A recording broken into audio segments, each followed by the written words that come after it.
কি হইছে? হ্যাঁ তুই তোর সাইকেল আমার এখানে মধ্যে এনে লাগাইলে করে কি হইছে? হ্যাঁ কিটা চুরি কিটা চুরি কিটা চুরি ওই আমার দিকে স্যার আমার দিকে স্যার। একটা দিবে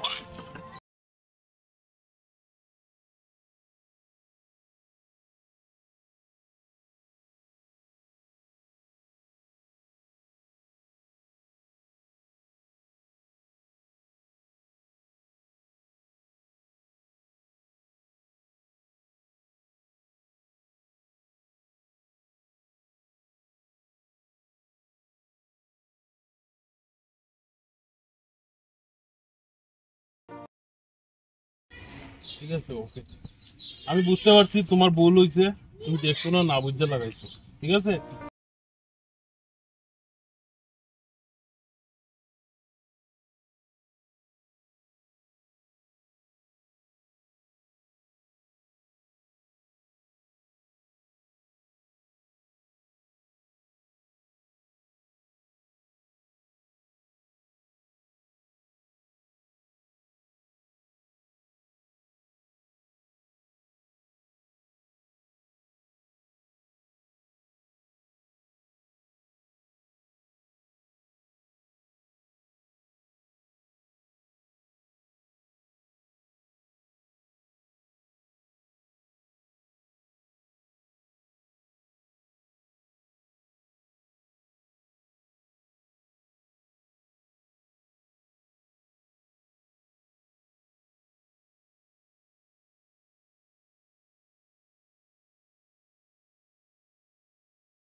এই তোমার মাছ কত দাদা 300 টাকা করে কেজি বিক্রি করি, এখানে 1 কেজিতে একটু কম আছে।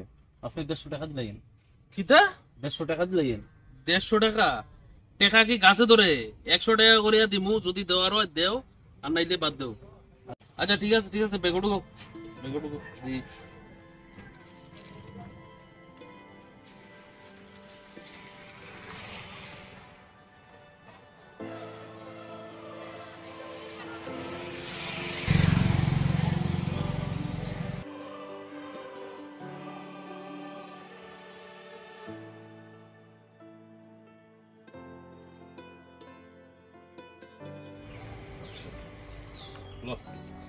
দাদা 100 টাকা হইতো না আমার। আরে লস হইব দাদা।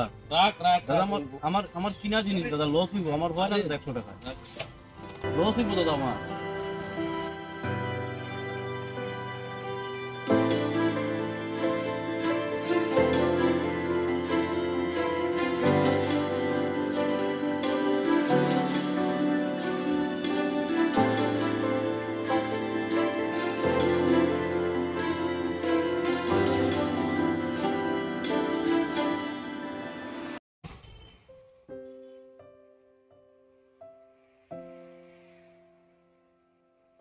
দাদা আমার কাছে বাংতি নাই। আরে এটা রাখো তোমারে দিছি ঠিক আছে তোমারে দিছি তুমি যে সারাদিন রোদে বয়ে পরিশ্রম করতেছো এটা তোমারে আমি তার লেগে একটা গিফট করলাম ঠিক আছে রাখো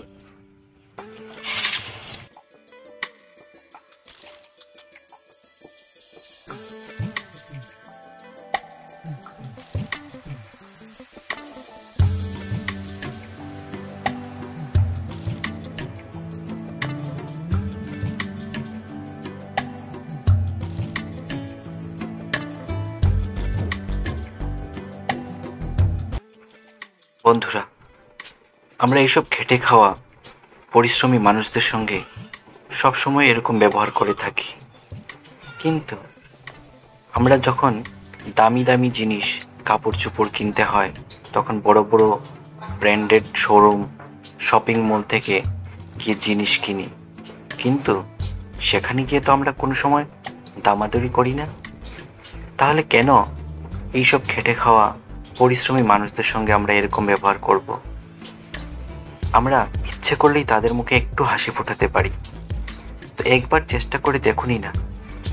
যদি আমরা তাদের মুখে একটু হাসি ফোটাতে পারি, যদি তাদেরকে একটু সাহায্য করতে পারি, তাহলে দেখবেন নিজের মনে কত আনন্দ চলে আসবে। আর যাদেরকে আমরা এই ধরনের একটু সাহায্য করতে পারবো তাদের মুখেই বা দেখুন না কত হাসি ফোটানো যায়। আমাদের আজকের এই ভিডিওটি সেই সব মানুষদের জন্য যারা অর্থ, প্রতিপত্তি কিংবা গায়ের শক্তিতে ভরপুর, কিন্তু সেই অর্থ, প্রতিপত্তি বা সেই গায়ের জোর আমরা যদি সেই সব গরিব মানুষদের ভালোর জন্য ব্যবহার করি, তাহলে দেখবেন পৃথিবীটা কত সুন্দর হয়ে যাবে। বন্ধুরা, আমাদের এই ভিডিওটি যদি আপনাদের ভালো লেগে থাকে তাহলে অবশ্যই ভিডিওটি শেয়ার করবেন, লাইক করবেন আর কমেন্ট অবশ্যই করবেন, আর চ্যানেলটিকে সাবস্ক্রাইব করতে ভুলবেন না। সবাইকে অসংখ্য ধন্যবাদ।